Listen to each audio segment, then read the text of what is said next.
Hello friends, नमस्कार। Class 12 chapter 10 wave optics के एक और सेशन में आप सबका स्वागत है। बच्चों, लाइट है, उसके ऊपर लाइट गिराओ तो क्या मिलेगा? आप बोलोगे सर ये कैसा क्वेश्चन है, light plus light is equal to तो लाइट ही होता है। नहीं, ठीक है। आज हम क्या डिस्कस करने वाले हैं, आज ऐसा भी हम बात करेंगे कि light plus light is equals to not light, it can be equals to dark also. ठीक है, कहने का मतलब क्या है, मैं ऐसा नहीं बोल रहा हूँ कि light plus light equal to dark ही होगा, नहीं।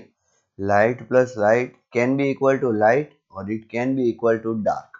मैं क्या बोल रहा हूँ, लाइट प्लस लाइट मतलब कि दो लाइट है उनको मिक्स किया, ठीक है, तो उस जगह पर आपको लाइट मिलेगी। ठीक है, तो यहाँ मैं क्या बोल सकता हूँ आज के लेक्चर के लिए, मे बी लाइट, ओके, और may be it results in the darkness. ये लाइट भी रिजल्ट करेगी या तो डार्कनेस, दोनों में से एक रिजल्ट में भी पॉसिबल है। ठीक है, ये बिहेवियर तब भी पॉसिबल है जब लाइट क्या है, light is wave, if light is wave. ठीक है, कहने का मतलब क्या है, लाइट अगर वेव है तब ही ऐसा पॉसिबल है, अदरवाइज ऐसा पॉसिबल नहीं है। ओके, ठीक है, चलो। तो इसी कंफ्यूजन के साथ, कंफ्यूजन मतलब कि light plus light is equals to dark कैसे, इसी कंफ्यूजन के साथ आज का लेक्चर शुरू करते हैं, जिसमें हम पढ़ेंगे very famous, okay, very famous experiment. आपको पता है इस चैप्टर का, इस एक्सपेरिमेंट का नाम Young's double slit, Young's double slit experiment. क्या लिख रहा हूँ बच्चों में, Young's double slit experiment, okay, जिसको हम शॉर्ट फॉर्म में YDSE बोलते हैं। क्या बोलते हैं? YDSE, much famous experiment, Young's double slit experiment. ठीक है, Young is the name of the scientist, Thomas Young बहुत बड़े साइंटिस्ट हो गए। ओके, उन्होंने ये एक्सपेरिमेंट किया था जिनमें उन्होंने क्या किया था, डबल स्लिट लिया था। सबसे पहले तो मैं ये बोल दूं बच्चों, कोहेरेंट सोर्स को जनरेट करना बहुत मतलब कि बहुत मुश्किल काम है। Okay, it is very difficult, it is very difficult to generate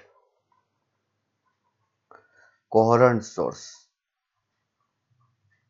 it is very difficult to generate coherent source.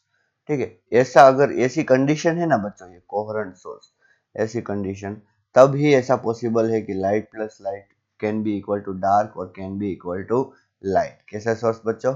Coherent source. ठीक है, अगर आप ये दो लैंप लेते हो, ये है लैंप नंबर 1, ठीक है, ये लाइट का पहला सोर्स, और ये लेते हो लैंप नंबर 2, तो ये दोनों जो है ये कैसे सोर्स हो गए बच्चों? Incoherent source. क्या हो गए? Incoherent source.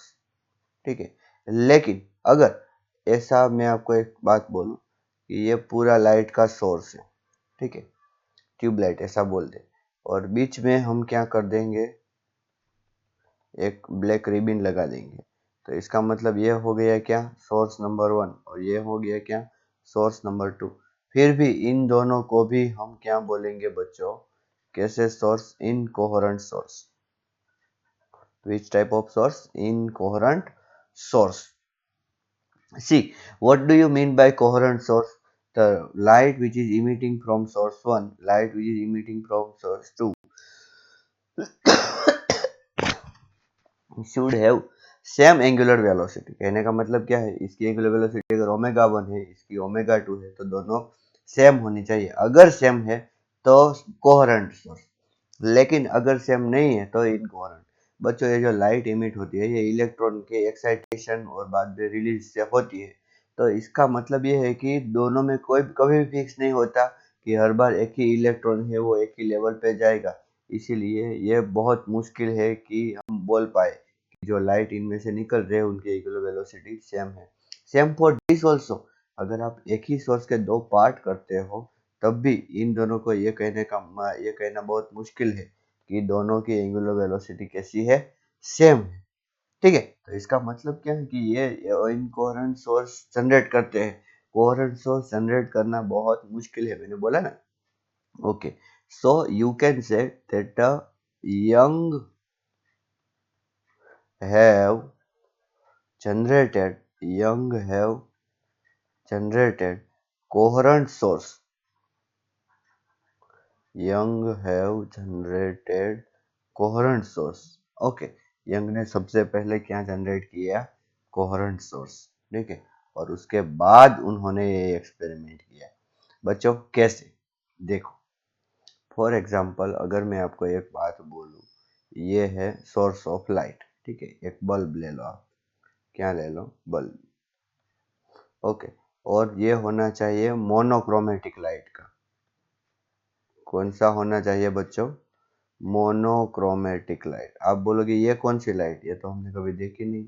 अच्छा, mono means what, mono means a single, and chromatic means what, chromatic means colour, means single coloured light, like a red light. Laser light नहीं बोलते, अच्छा लेजर लाइट आप बोल दो। आप बोलोगे सर बल्ब लेजर लाइट का थोड़ा होता है। हाँ, प्रैक्टिकल में तो हम यहाँ पर एक लेजर लाइट ही रखेंगे। ठीक है, इसको सोर्स क्या बोल दो, एस। ओके, वो रेड ग्रीन ब्लू ऐसी आती है ना। ओके, अभी उनमें से कोहेरेंट सोर्स कैसे जनरेट करें, तो सबसे पहले तो क्या है कि इनमें से जो वेव निकलेगी उनका वेव फ्रंट कुछ इस तरह होगा कि नहीं बच्चों, देखो इस तरह। अब ये जो वेव फ्रंट है आपको पता है, इस वेव फ्रंट के पे जो भी पार्टिकल्स है उन सब का फेज सेम रहता है, उन सब की एंगुलर वेलोसिटी कैसी रहती है, सेम रहती है। ठीक है। फिर यहाँ पर मैं एक और थिन शीट लगा दूंगा जिसमें मैं दो होल कर दूंगा, क्या कर दूंगा, दो होल। तो इसका मतलब क्या है कि एक ही वेव फ्रंट दोनों को कवर कर लेगा। तो अब क्या होगा, ये जो बाकी का ये जो वेव फ्रंट है, ये वाला जो है, ये वाला ये आगे जाना प्रोपोगेट होना बंद हो जाएगा, सिर्फ थोड़ा सा ही इसमें से बाहर निकलेगा इधर ऐसे। और यहाँ पर इस दूसरे में से भी बाहर निकलेगा, दूसरे होल में से भी बाहर निकलेगा। अब देखते जाइए सिर्फ ऐसे। ठीक है, देखो अभी पहले से बाहर निकला,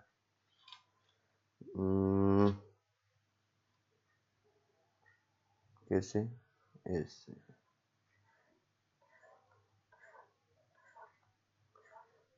ओके, बढ़ता गया। ओके, अभी दूसरे में से बाहर निकालते हैं, दूसरे में से।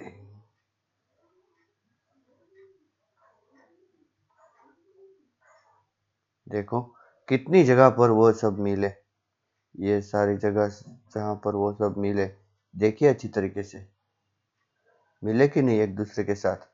यहाँ पर जो प्रोसेस हुई दोनों एक दूसरे को मिले, ये हो गई कौन सी हुई, ये हो गई, हम बोल सकते हैं इंटरफेरेंस। क्या हो गया, उन दोनों के बीच ये हो गया इंटरफेरेंस। ओके, ये जो मिक्स हुए ना उस प्रोसेस को ही हम क्या बोलेंगे, इंटरफेरेंस। इंटरफेरेंस हो गया। अब देखो ऐसा पॉसिबल है कि किसी जगह पर कंस्ट्रक्टिव इंटरफियरेंस हो और किसी जगह पर डिस्ट्रक्टिव इंटरफियरेंस हो, ऐसा पॉसिबल है। ठीक है। जहां पर कंस्ट्रक्टिव इंटरफियरेंस होगा वहां पर होगा ब्राइटनेस, और वहां जहां पर डिस्ट्रक्टिव होगा, सोचो कि मैं डिस्ट्रक्टिव किसी किसी जगह पर मैं आपको बोल दूं कि यहाँ पर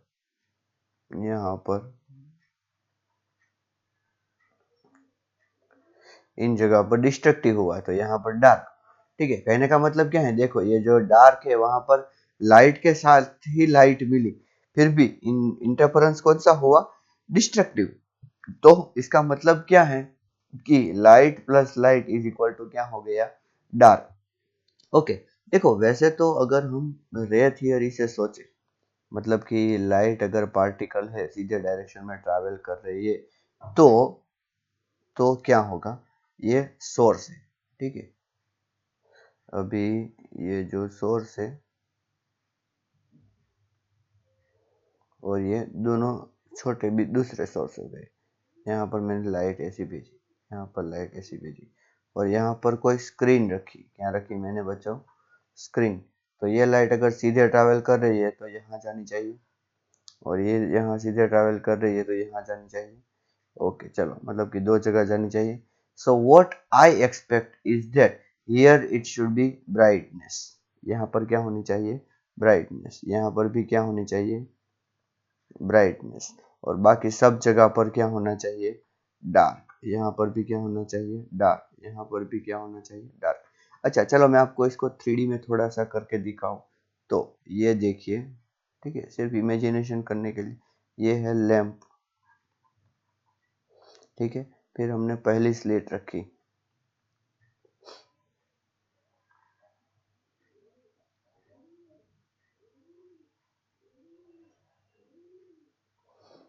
ठीक है। उसके पास ऐसी दो स्लेट रखी। कौन सी? ये दोनों, ठीक है। और फिर यहाँ पर मैंने क्या रखा? स्क्रीन। ये क्या है? स्क्रीन। तो एक्चुअली में अगर हम ऐसा मानते हैं कि अगर ये लाइट है, ये पार्टिकल है और सीधे डायरेक्शन में ट्रैवल करनी चाहिए, तो ये यहाँ से सीधा कहाँ गई होगी? यहाँ। और यहाँ से सीधा कहाँ गई होगी? यहाँ। तो कहने का मतलब क्या है कि इन दो जगह पर आपको, इन दोनों जगह पर आपको क्या दिखना चाहिए? ब्राइट, ठीक है। और बाकी सब जगह पर क्या दिखना चाहिए? डार्क, ठीक है। ऐसा ही हम इमेजिनेशन करते हैं ना, और ऐसा ही यंग ने सोचा था कि नहीं ऐसा होगा, लेकिन मतलब कि अगर लाइट स्ट्रेट लाइन में ट्रैवल कर रही है तो ऐसा होगा, ठीक है। लेकिन अगर लाइट वेव में ट्रैवल कर रही है तो हमें कैसा देखने को मिलेगा? या तो उसको कैसा देखने को मिला? ऐसा देखने को मिला बच्चों, ऐसा।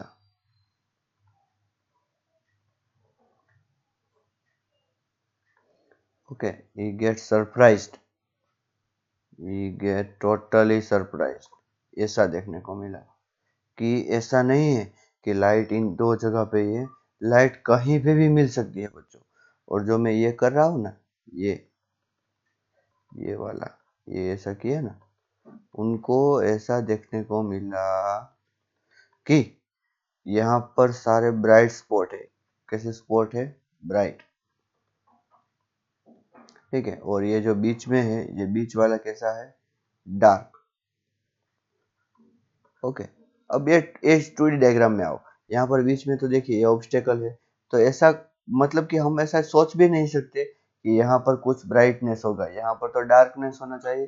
But he observe that, what he observe that as you see in the middle of this, he observe there is a bright.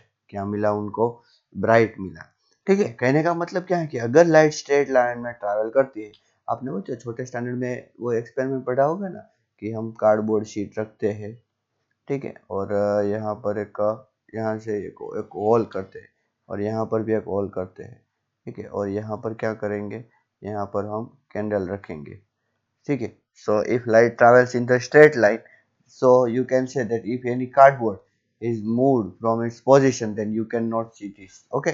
तो यहाँ से ऐसा प्रूव हो गया है बच्चों, light travels in the straight line. तो आप बोलोगे सर वहां तो प्रूव तो हो गया था, light travels in the straight line, फिर भी आप ये बोल रहे हो कि light travels in means light is not travelling in the straight line. हाँ तो बच्चों ये कंडीशन है। देखो मैं भी ऐसा नहीं बोलता हूँ कि लाइट कभी भी ट्रैवल नहीं करती स्ट्रेट लाइन में, ठीक है। when we observe when we observe propagation of light, अच्छी तरीके से सुनना, when we observe propagation of light from objects which are much larger which are much larger as compared to wavelength of light,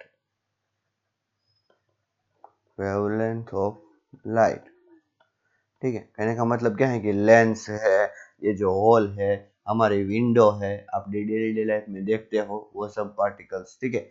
वो सब चीज जहाँ से light आ रही है, मतलब कि देखो आपकी विंडो अगर आप खोलोगे तो वहां से लाइट आएगी, ठीक है। आप अपना हाथ है, दोनों हाथ को पास में लाओ और वहां से अपने हाथ को खोलो, जैसे नहीं पिक्चर में हीरोइन दिखाती है ऐसा, उसको खोलो। तो इसका मतलब क्या है, वो सब जो है ऑब्स्टेकल जहाँ से लाइट आ रही है, जो जहाँ से लाइट आ रही है वो क्या है, they are much larger as compare to wavelength. आपको पता है ना वेवलेंथ ऑफ लाइट क्या है, 4000 एंगस्ट्रॉम टू 7000 एंगस्ट्रॉम। अब एंगस्ट्रॉम मतलब कि छोटा यूनिट है ये बहुत, 10⁻⁻10। तो इसका मतलब 4 इंटू 10⁻⁻7 मीटर, 0.1 2 3 4 5 6 एंड 7, इतना छोटा वेवलेंथ है किसका, लाइट का। इतनी छोटी वेवलेंथ है लाइट की, ठीक है। तो इसका मतलब जो हम ऑब्जेक्ट देखते हैं, आप अपनी विंडो को ही कंसीडर कीजिए, वो बहुत बड़ी है कि नहीं। तो इसीलिए तब at that time at that time light seems to be light seems to be travel in straight line, ठीक है। तब क्या लगता है, light seems to be travel in the straight line. लेकिन but when it is passed through but when it is passed through very small obstacle, very small obstacle, okay, for example slit। Slit क्या है बच्चों, देखिए ये जो मैं आपको बोल रहा हूँ ना, ये क्या है, they both are nothing but slit. इसको क्या बोलते हैं, स्लिट। और कितनी स्लिट है, दो, इसीलिए इस एक्सपेरिमेंट का नाम क्या पड़ा, डबल स्लिट। ठीक है, समझ में आया कि नहीं, double slit, Young's double slit experiment, दो स्लिट है इसीलिए। So but when we observe through very small obstacle, okay, having length comparable to, compare, ये कम का मतलब कंपेरेबल है, ठीक है, comparable to wavelength of light,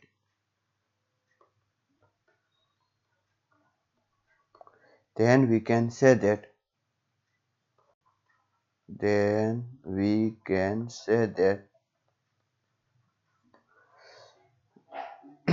light does not travel in straight line, light does not travel in straight line, as well as light is wave, ऐसा बोल सकते हैं। देखो एक बहुत इंपॉर्टेंट मैं चीज यहाँ पर बोलना चाहता हूँ, क्या, that YDSE proved that YDSE proved that light is wave। बच्चों आज भी कंफ्यूजन चल रहा है कि लाइट में एक्चुअली कौन सा नेचर है, लाइट कौन सा नेचर की है, वेव की कि पार्टिकल की। अभी तो इस एरा में तो दोनों नेचर एक्सेप्ट कर दिए गए हैं, वेव और पार्टिकल दोनों, ठीक है। पार्टिकल नेचर वाले जो एक्सपेरिमेंट है जो ऐसा प्रूव करते हैं that light is particle, okay, तो वो एक्सपेरिमेंट वहां पर हम ऐसा बोल सकते हैं कि नहीं भैया लाइट वेव की तरह नहीं बिहेव करती, और यहाँ पर हम ऐसा बोलेंगे कि नहीं भैया लाइट पार्टिकल की तरह नहीं बिहेव करती, ठीक है। यहाँ पर हमने प्रूव कैसे किया कि लाइट पार्टिकल की तरह बिहेव नहीं करती। अगर पार्टिकल की तरह बिहेव करती, अगर वो पार्टिकल की तरह बिहेव करती, तो ये जो दोनों होल्स है बच्चों, यहाँ से लाइट आई तो ये लाइट सीधी यहाँ चली जाती ना, पार्टिकल स्ट्रेट लाइन में चलता है, तो यहाँ यहाँ यहाँ दो चीज पे आती ना। पर क्या देखने को मिला, नहीं, यहाँ दो चीज पे ब्राइटनेस नहीं है, ब्राइट डार्क, मैं जो ये डॉट कर रहा हूँ ना ये सारे ब्राइट है, ऐसा देखने को मिला, ये सारे ब्राइट है और बीच बीच में डार्क है। अगर ऐसा है तो इसका मतलब ये तभी पॉसिबल है जब लाइट क्या है, light is wave. Students light क्या है, वेव। अगर वेव है तो ही कंस्ट्रक्टिव और डिस्ट्रक्टिव इंटरफेरेंस हो सकता है, और तो ही लाइट मतलब कि लाइट लाइट के साथ मिलके डार्क प्रोड्यूस कर सकती है, ठीक है। और डार्क प्रोड्यूस हुआ, देखने को मिला, देखने को मिला, कहने का मतलब डिस्ट्रक्टिव इंटरफियरेंस हुआ, कैलकुलेशन किया गया कि चलो यहाँ पर डार्क मिलना चाहिए, और फिर एक्सपेरिमेंट किया, चलो वहां पर ही डार्क मिला, कहने का मतलब क्या है, एक्सपेरिमेंट भी सही किए गए, कैलकुलेशन भी सही किए गए। कैलकुलेशन किसके बेसिस पे किए गए? On the basis of the wave, and the calculation also goes right, so you can say that yes, that what we have calculated, what we have think in theory, that is right, actually it is okay, means we have think that light is a wave। देखो उन time पर Newton थे, Newton ने ऐसा बोला था that light is made up of corpuscles। क्या किस क्या बोला था? corpuscles, okay. कॉर्पस्क्यूलर थियरी, क्योंकि न्यूटन ने बोला था, आपको पता है न्यूटन का नाम कितना बड़ा है, तो उन्होंने कुछ सोच के ही बोला होगा। और उस टाइम पे हाइगन्स ने भी बोला था कि लाइट वेव है, कॉर्पस्कल्स नहीं है, तो वहां पर सबसे ज्यादा बात किसकी मानी गई? न्यूटन की। But later on it get proved, young have proved, ये एक्सपेरिमेंट हिस्टोरिक एक्सपेरिमेंट है बच्चों, यहाँ से ही तो क्वांटम की शुरुआत हुई। क्वांटम की मतलब कि देखो लाइट है, पार्टिकल भी है, वेव भी है, ऐसा नहीं है कि इसका ऐसा सिर्फ लाइट के साथ ही हुआ। बच्चों अगर आप नेट पे देखोगे ऐसे एक्सपेरिमेंट एनिमेशन में आपको देखने को मिलेंगे कि अगर ये होल है, यहाँ से आप इलेक्ट्रॉन्स को फायर करते हो, किसको फायर करते हो? इलेक्ट्रॉन को, तो आपको क्या लगेगा? ये इलेक्ट्रॉन है वो यहाँ पे जाके कोलाइड होगा, ये इलेक्ट्रॉन यहाँ पे जाके कोलाइड होगा, नहीं। एक्सपेरिमेंटली ऐसा प्रूव किया गया कि ये दो इलेक्ट्रॉन अगर हम यहाँ से फायर करते हैं तो ये स्क्रीन पे कहीं पे भी मिल सकते हैं। इट इज नॉट सर्टेन कहाँ मिलेंगे, कहीं पे भी मिल सकते हैं, ऐसा नहीं है कि यहाँ पर और यहाँ पर ही मिलेंगे। कहने का मतलब क्या है? देखो अब तो इलेक्ट्रॉन भी वेव में आ गया, ठीक है। आगे आगे आप जितना स्टडी करोगे आपको बहुत ज्यादा मतलब कि ऐसा क्या मिलेगा कि हाँ ऐसा तो हमने देखा ही नहीं, ऐसा जानने को मिलेगा कि इलेक्ट्रॉन भी क्या है? वेव है। क्या हमने इलेक्ट्रॉन माइक्रोस्कोप के बारे में पढ़ा? हमने 11th में एक बार एक सेंटेंस में छोटा सा बोला था that electron microscope is using electron as a wave. वो कब वेव को वेव की तरह यूज कर सकता है? जब इलेक्ट्रॉन वेव हो तब ना। और ऐसा कब प्रूव होगा? जब हम लाइट को एक बार ऐसा प्रूव कर देंगे, बाद में हमें थोड़ा सा मिलेगा ना ऐसा विजन की, हाँ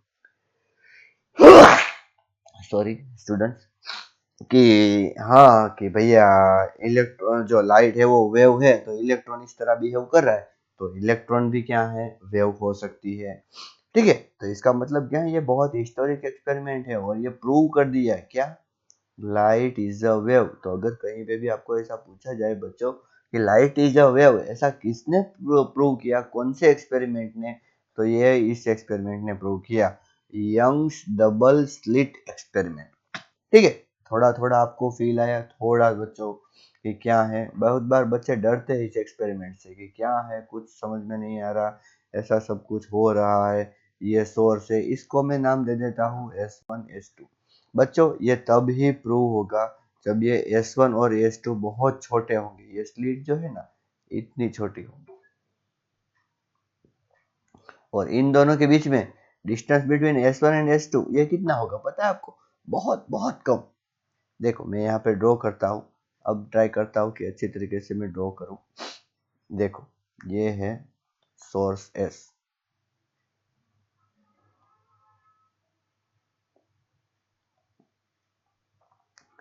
हालांकि यहाँ पर मैं जूम करके थोड़ा सा ड्रॉ कर रहा हूँ।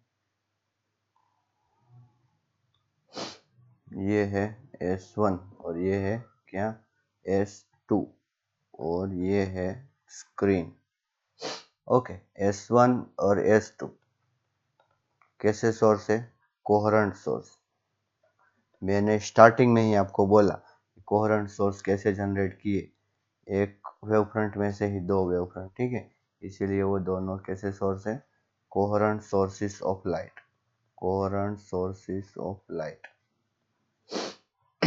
ओके, फिर S1 और S2, S1 और S2 के बीच का जो डिस्टेंस है उसको हम स्मॉल डी मानेंगे, D, ओके। D क्या है? Distance between sources, distance between sources, okay. और ये है कैपिटल डी,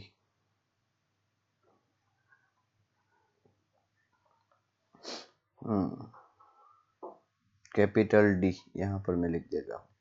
देखो ये सारी बातें आपको अच्छी तरीके से ध्यान में रखनी है। Distance between sources and screen. चलो समझ में आया। ओके, एक बात हमेशा याद रखो, ये जो डी है वो किस में होगा, इन mm।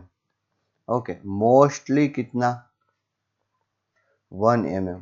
शायद आपको पता चला होगा कि 1 mm, ठीक है, बहुत कम। और ये जो होगा ये होगा इन मीटर, और मोस्टली कितना होगा, 1 मीटर। तो यहाँ पर हम ऐसा बोल सकते हैं that d is much much greater than small d। d बहुत छोटा है, ठीक है, स्मॉल d किससे, कैपिटल डी से। तो ये डिस्टेंस है किसमें है, ये मीटर में, इन मीटर। ओके, समझ में आया कि नहीं। ऐसा अगर अरेंजमेंट हो जाए तब ही पॉसिबल है कि जो अब तक मैं बकवास कर रहा था, क्या बकवास कर रहा था कि ब्राइट मिलेगी डार्क मिलेगी, ब्राइट डार्क, ठीक है। आपको मैं बोल दूं कि कैसे मिलेगी ब्राइट डार्क। यहाँ पर इन दोनों का सेंटर, यहाँ से एक परपेंडिकुलर बाइसेक्टर ड्रॉ करो, ये होगी ब्राइट, ठीक है। इससे थोड़ी सी दूरी पर डार्क, इससे डार्क, डार्क मिलेगी, फिर ब्राइट, फिर डार्क, फिर यहाँ पर ब्राइट, फिर डार्क, ठीक है। इसको सेंट्रल ब्राइट बोलेंगे।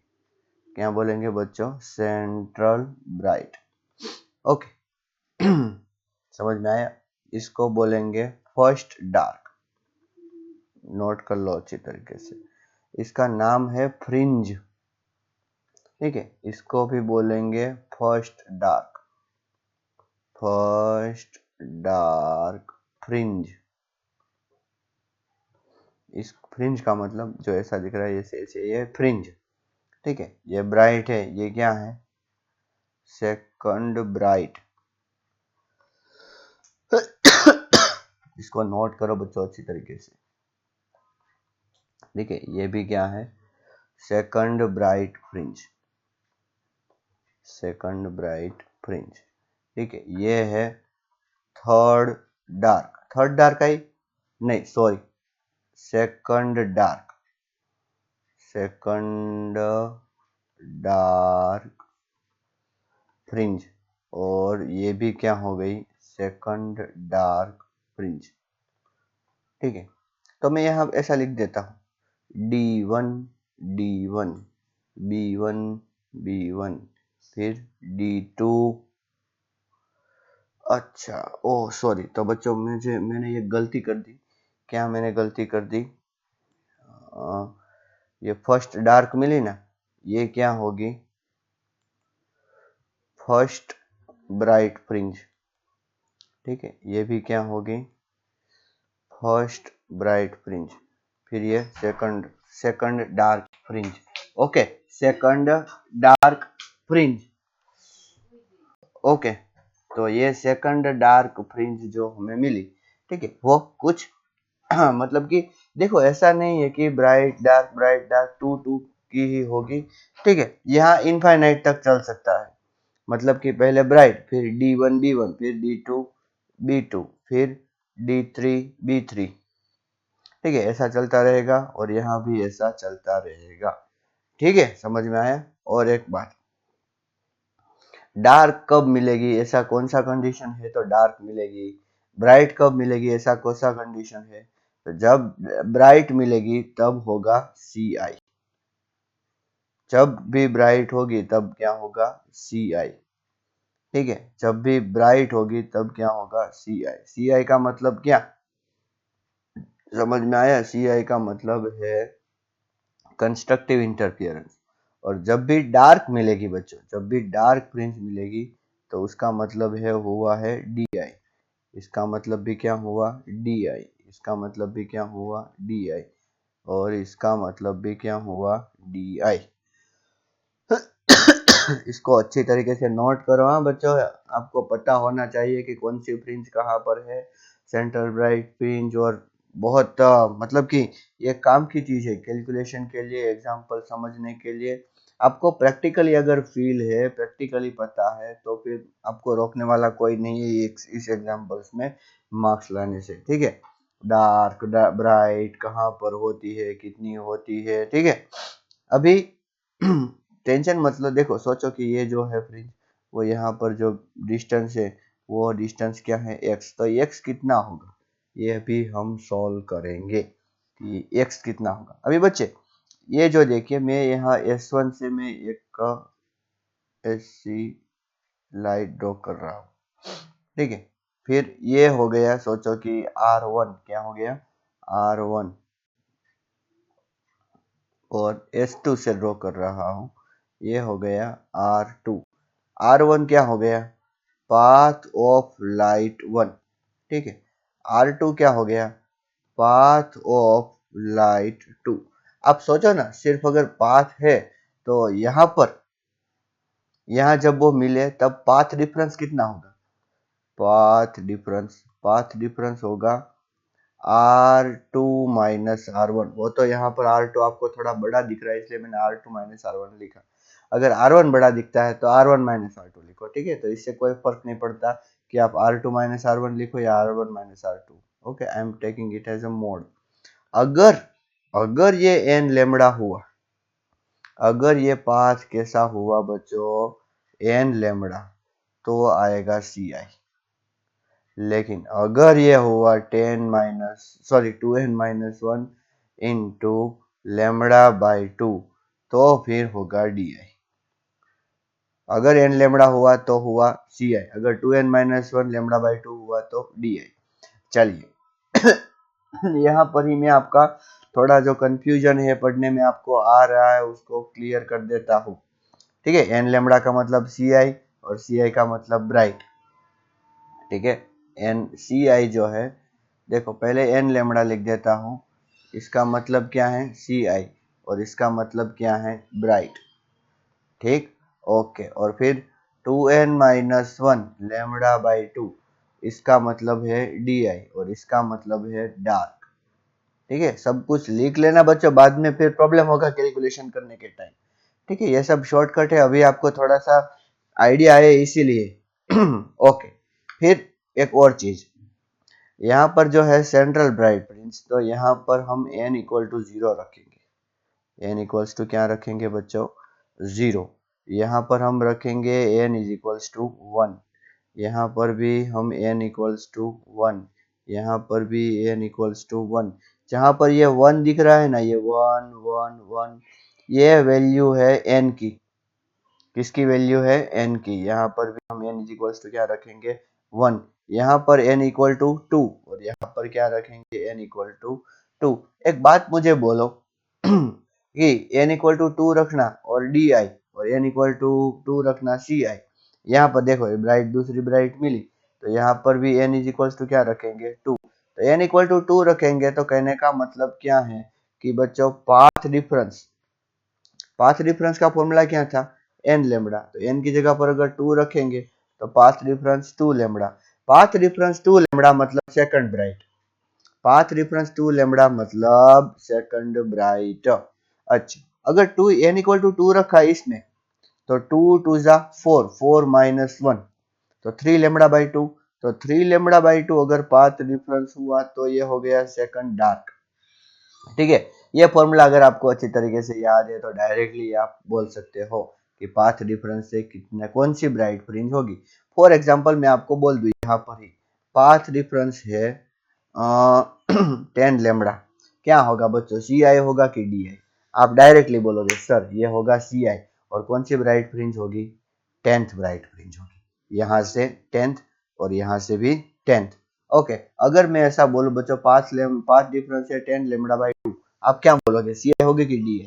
देखो ध्यान रखो, ये 10 और 2 कैंसिल हो सकते हैं, तो 5 हो गया। तो मतलब कि 5 लेमड़ा कहने का मतलब ये भी Ci ही हुई है, और ये है 5th ब्राइट फ्रिंज। और एक बात अगर मैं बोलूं कि पाथ डिफरेंस है 7 लेमड़ा बाई 2, कितना है path difference is equals to 7 lambda by 2। 7 lambda by 2 बोलो, ये पहले तो 7 बाई 2 है, तो मतलब कि ये डिवाइड नहीं हो रहा, तो ये डार्क होगी, पक्का डार्क होगी। कौन सी डार्क होगी? अगर n इक्वल टू 1 रखते हो तो यहाँ पर अब n इक्वल टू 1 रखते हो तो क्या मिलता है? देखिए 2 तो लेमड़ा बाई 2 नहीं, 2 रखते हो तो 2 2 जा 4, 3 लेमड़ा बाई 2, 3 रखते हो तो नहीं 4 रखोगे तो इसका मतलब हाँ 4 रखोगे तो 7 लेमड़ा बाई 2 मिल जाएगा। तो इसका मतलब ये है फोर्थ डार्क फ्रिंज। समझ में आया?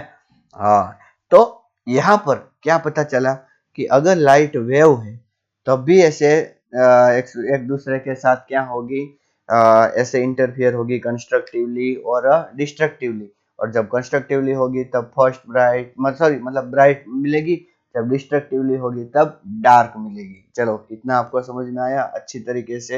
हाँ, ओके।